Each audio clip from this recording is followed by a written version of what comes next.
Whenever we have need of a place for a baby to go for a few hours, a few days, a few weeks, I always call, and usually Dick answers the phone and he says, I'll have to talk with Elizabeth.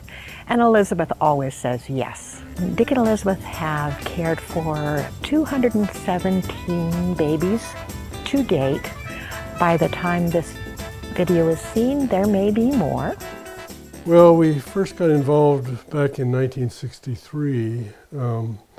We were expecting a baby, our little daughter, and when we went out to St. Joseph's Hospital for the delivery, everything seemed all right and everything. Then when the baby Monica was born, she only lived for 66 minutes.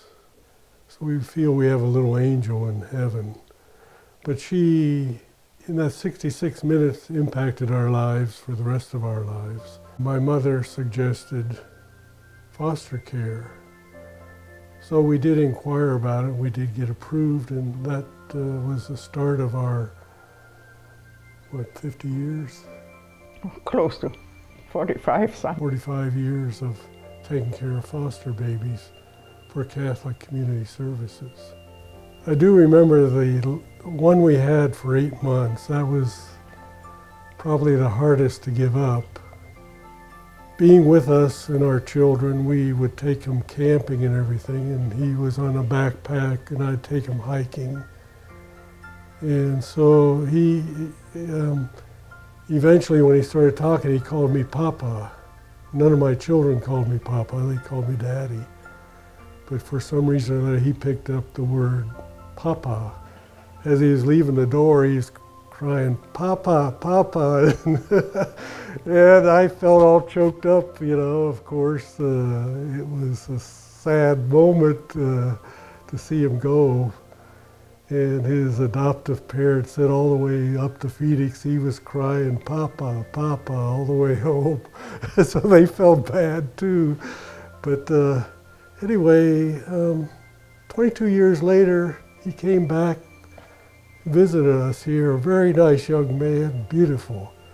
And we really enjoyed seeing him. And I always looked at it, it was life. It's not easy to give him up, no, but I always say, all right, you are leaving. It's only temporarily, we keep you.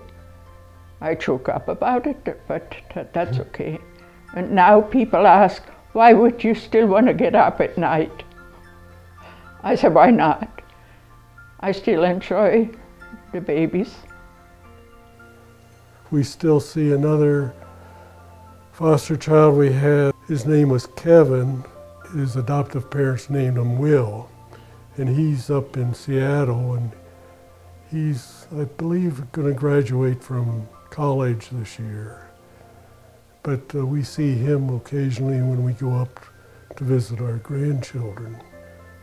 In fact, we have a picture of him holding one of our foster babies that we had. So we have a foster child holding a foster baby, which was kind of neat, and he was all proud to hold that baby.